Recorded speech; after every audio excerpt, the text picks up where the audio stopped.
नमस्कार फ्रेंड्स, मैं उदित study point से विकी कुमार एक बार फिर से आपका स्वागत करते हैं फिजिक्स के ऑब्जेक्टिव क्वेश्चंस में। चलिए शुरू करते हैं। पहला क्वेश्चन, किसी माध्यम के अपवर्तनांक का मान होता है। किसी माध्यम के अपवर्तनांक का मान क्या होता है? ए ऑप्शन है sine R by sine I, B option है sine I by sine R, C option है sine I into sine R, D है sine I plus sine R.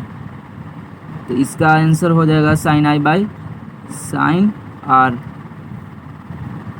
Next question पे आगे बढ़ते हैं।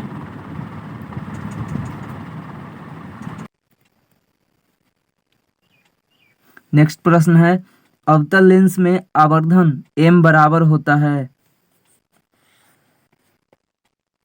ए ऑप्शन है u बाई भी, बी है u इंटू भी, सी है u प्लस भी और डी है v बाई यू। तो इसका सही आंसर हो जाएगा v बाई यू, अर्थात डी ऑप्शन के साथ चले जाएंगे। नेक्स्ट प्रश्न देखिए, प्रश्न संख्या 3, एक उत्तल लेंस होता है। ए सभी जगह समान मोटाई, बी बीच की अपेक्षा किनारों पर मोटा, सी किनारों की अपेक्षा बीच में मोटा, डी इनमें से कोई नहीं। तो जैसा कि आप जानते होंगे, उत्तल लेंस बीच में ज़्यादा मोटा है और किनारों पे पतला होता है, अर्थात इसका सही आंसर हो जाएगा किनारों की अपेक्षा बीच में अधिक मोटा होता है। नेक्स्ट प्रश्न देखिए, प्रश्न संख्या 4, प्रकाश के अपवर्तन के कितने नियम होते हैं? तो प्रकाश के अपवर्तन के कितने नियम होते हैं? पहला ऑप्शन है 1, दूसरा है 2 और सी है 3, डी है 4। प्रकाश के अपवर्तन के 2 नियम है। पहला नियम कहता है आपतन कोण अपवर्तन कोण के बराबर होता है, दूसरा नियम कहता है आपतन कोण की जगह परावर्तन कोण की जगह होता है, परावर्तन कोण की जगह के बराबर होता है, अर्थात हम बी ऑप्शन के साथ चले जाएंगे। नेक्स्ट प्रश्न देखिए, प्रश्न संख्या 5, किस लेंस के द्वारा सिर्फ काल्पनिक प्रतिबिंब बनता है? ए उत्तल, बी अवतल, सी बाइफोकल, डी इनमें से कोई नहीं। तो दर्पण के विपरीत होता है लेंस में। दर्पण में उत्तल दर्पण में काल्पनिक प्रतिबिंब बनता था, तो उत्तल के अपोजिट हो जाएगा यहाँ पे अवतल। लेंस का बात कर रहा है तो बी ऑप्शन के साथ चले जाएंगे। अवतल लेंस में हमेशा काल्पनिक अर्थात आभासी प्रतिबिंब बनता है।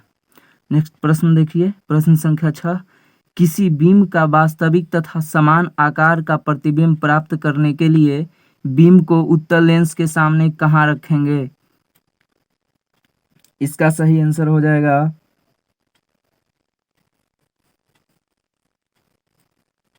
डी, लेंस के प्रकाशीय केंद्र तथा मुख्य फोकस के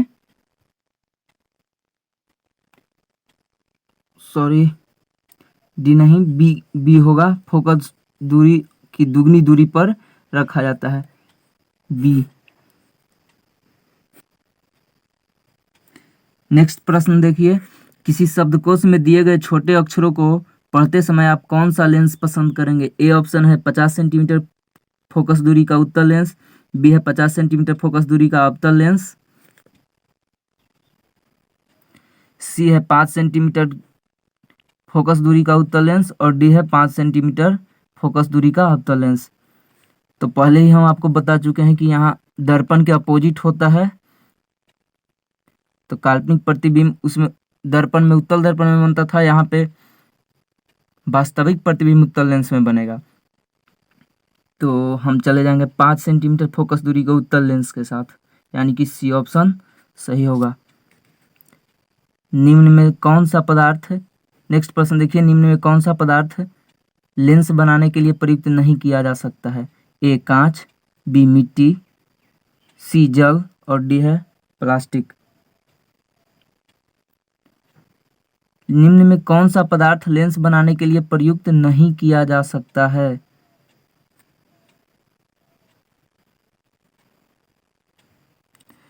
प्रश्न संख्या 8 देखिए, निम्न में कौन सा पदार्थ लेंस बनाने के लिए प्रयुक्त नहीं किया जा सकता है? ए है कांच, बी मिट्टी, सी जल, डी प्लास्टिक। तो मिट्टी का कभी भी लेंस नहीं बनाया जा सकता है, अर्थात 20 का सही आंसर हो जाएगा। नेक्स्ट प्रश्न देखिए, उत्तल लेंस के सामने वस्तु 2f पर रखी जाए तब उसका प्रतिबिंब बनेगा ए अनंत पर, बी 2f पर, सी फोकस पर और डी फोकस तथा वक्रता केंद्र के बीच। तो इसका सही आंसर हो जाएगा 2f पर। प्रश्न संख्या 10, सरल सूक्ष्मदर्शी में किसका उपयोग होता है?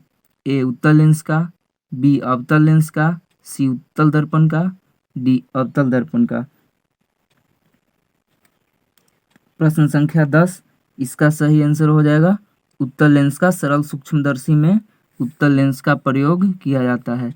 प्रश्न संख्या 11, किस लेंस द्वारा केवल काल्पनिक प्रतिबिंब बनता है?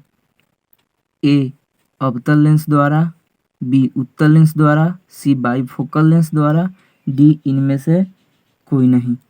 तो हम पहले भी बताए थे आपको कि दर्पण के अपोजिट होता है लेंस में।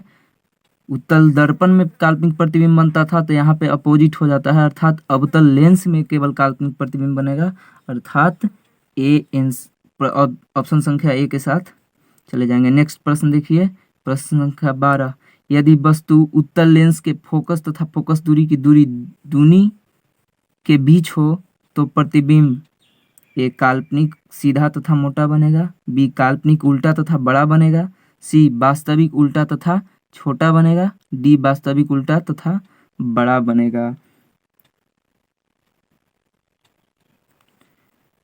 तो जब वस्तु को उत्तल लेंस के फोकस दूरी तथा फोकस दूरी की दुगनी दूरी के बीच रखा जाता है तो इसका वास्तविक उल्टा तथा बड़ा प्रतिबिंब बनता है, अर्थात डी के साथ चले जाएंगे। नेक्स्ट प्रश्न देखिए, प्रश्न संख्या 13, उत्तल लेंस को खाली जगह लेंस भी कहा जाता है? ए अभिसारी लेंस, बी अपसारी लेंस, सी बायोफोकल लेंस, डी इनमें से कोई नहीं। तो इसका सही आंसर हो जाएगा अभिसारी लेंस, यानी उत्तल लेंस को अभिसारी लेंस भी कहा जाता है। अगला प्रश्न देखिए, लेंस की क्षमता व्यक्त की जाती है? ए फोकस दूरी के द्वारा, बी फोकस दूरी के दुगना द्वारा, सी फोकस दूरी के तिगुना द्वारा, डी फोकस दूरी के व्युत्क्रम के द्वारा। तो लेंस की क्षमता को हम लोग फोकस दूरी के व्युत्क्रम के द्वारा सूचित करते हैं, अर्थात डी आंसर।